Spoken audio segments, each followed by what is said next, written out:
करना है। लेकिन यहाँ पर 3 दिन से लोग भूखे थे, किसी ने भी ये नहीं कहा कि मछली कच्ची थी, मछली पकी थी, या आधी कच्ची थी आधी पकी थी, या रोटी कच्ची थी या कुछ था। किसी ने भी वहां पे शिकायत नहीं की, किसी ने भी वहां पर वेस्ट को वेस्ट करके नहीं फेंका। हालांकि सबके सामने से भोजन जिसको भी दिया गया, उनने मछली के कांटे भी होंगे, है ना, कुछ उसका मांस भी होगा, उसमें वेस्ट में जा रहा था। लेकिन यीशु ने ये बात जब देखी तो अपने चेलों को इस बात के लिए कहा कि सारा इकट्ठा कर लो। तो चेलों ने तो इस विषय से इकट्ठा किया था कि भाई गंदगी करना अच्छी बात नहीं, इसलिए उठा के हम कहीं साइड में डाल देंगे। लेकिन उन्हें यह नहीं पता था कि ये सारी जूठन, ये जो सारा वेस्ट है, ये सारा हमारे हिस्से में आने वाला है। और वो सारी चीजें जब उनके हिस्से में आई, 12 टोकरियां भर गई, और वो 12 टोकरियां जब चेलों को दे दी, तो चेले भी सवाल नहीं कर पाए यीशु से, प्रभु अब क्या हम इसी लायक रह गए? क्या हम इसी लायक रह गए कि हम ये अब इन पब्लिक का जूठा लेके जाएंगे, घर में सबको खिलाएंगे? क्या आपकी बाइबल में कहीं ऐसा कोई सवाल आया किसी चेले के द्वारा? मैं सारे गोस्पेल को पढ़ा, मैंने देखा कि वहां पर मुझे कहीं भी नहीं मिला कि किसी ने भी सवाल किया हो, प्रभु ये हमें क्यों?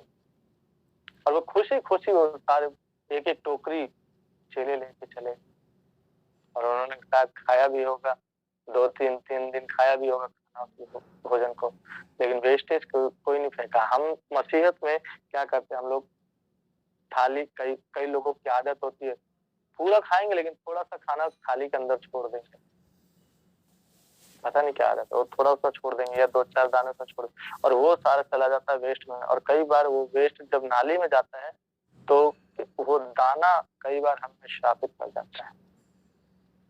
क्योंकि जब हम व्यवस्था विवरण 28 को पढ़ते हैं, है ना, और जब हम पहला राजा पढ़ते हैं, वहां पर जब एलिया विधवा के घर में था, तेल भी, है ना, अभिषेक किया गया, तेल को भी आशीष परमेश्वर ने दिया। और वो तेल ऐसा था कि 1 कुप्पी तेल को इतना आशीष दिया कि वहां पर क्या मिला उसको, वो मरने वाले थे लेकिन जीवन बन गया, वो राजसीय जीवन जीने लगे वहां पर। तो तेल का भी कीमत परमेश्वर ने वहां पे दिया है, तेल को भी आशीष दिया। हमारे आटे की कटौती को, हर एक चीज को, हमारे किचन को ब्लेस किया यीशु परमेश्वर पिता ने। प्रारंभ में, सृष्टि के प्रारंभ से ही उसने हमारे किचन को आशीष दिया, हमारे अन्न के भंडारों को आशीष दिया। और हम जब भी खाने से पहले यही धन्यवाद करते, खुदावंद धन्यवाद ये प्लेट मेरे आगे है, ये खाने का भोजन वस्तु आपने मुझे दी है। कितने लोगों को ये नसीब नहीं हुआ है। हम प्रार्थना भी करते हैं, बहुत सारे लोग इसकी सेवा भी करते हैं कि जूठन कहीं से इकट्ठा करते हैं और उन लोगों को खिलाते जिनको नहीं मिलता। बड़े बड़े होटलों में वो लोग जाते हैं, वहां से उनका जो वेस्ट बच जाता है उसको लेकर आते हैं और उन गरीब गुरबाओं को देते हैं, खाना खिलाते हैं। ये भी एक सेवा है। लेकिन हम जो हमारे हिस्से की जो बच जाता है प्लेट में, हम उसको नाली में वेस्ट कर देते हैं या कूड़ेदान में डाल देते हैं। ये कई बार हमारे जीवन में श्राप को लेकर आता है, कई बार हमारे जीवन में श्राप लेकर।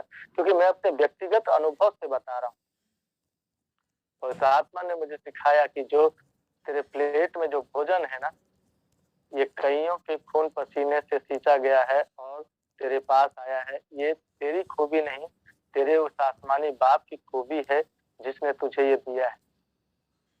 इसलिए से धन्यवाद के साथ ग्रहण कर। हमारे भारत में कहावत है कि प्रेम के साथ नून रोटी भी अगर मिल जाए ना, उससे बड़ा भोजन कोई भी नहीं, पेट भर जाएगा। तो ब्लेसिंग वाली जो रोटी है अगर नमक के साथ भी मिलती है तो वो सबसे बेस्ट रोटी, सबसे बेस्ट भोजन है उसकी। जहाँ की आप क्या कर रहे हैं, मटन रोटी खा रहे हैं लेकिन उसमें टेस्ट नहीं है, और वहां कलेश हो रखा है घर में, और उस कलेश में कितने लोग, सिर्फ पेटू लोगों को फर्क नहीं पड़ता, बाकी एक समझदार व्यक्ति अगर किसी घर में न्योते गए वहां पर कलेश हो गया तो वो लोग वहां खाना नहीं खाते, वो लोग वहां से चल देते। और उनकी बदनसीबी ये भी देखिए कि वहां पे न्योते गए थे, इसलिए उन्होंने अपने यहाँ पे इंतजाम नहीं किया भोजन का, और वहां भी नहीं मिला खाना, और घर में भी आकर चुपचाप सो गए, क्योंकि देर रात को कौन बनाएगा। आलस, ये भी तो जो काम में आलस करता है उसे भूखा ही सोना पड़ता है। तो यहाँ पर जो यीशु ने हमें सिखाया कि ये बचे हुए टुकड़ों को उठाकर 12 लोगों में बांट दिया, और वे सारे के सारे वेस्ट नहीं। इसके में थोड़े से एक वचन को देखेंगे हम, जैसा कि हम देखते हैं व्यवस्था विवरण, बुक ऑफ व्यवस्था विवरण की पुस्तक अध्याय 28, बुक ऑफ ड्यूटोनॉमी चैप्टर 28 वर्स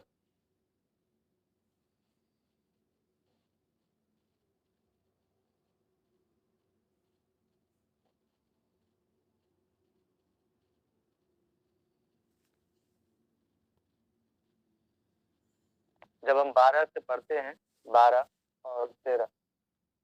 ठीक है, 12 पद कहता है कि यहोवा तेरे लिए अपने आकाश रूपी उत्तम भंडार को खोलकर तेरी भूमि पर समय पर में बरसाया करेगा, और तेरे सारे कामों पर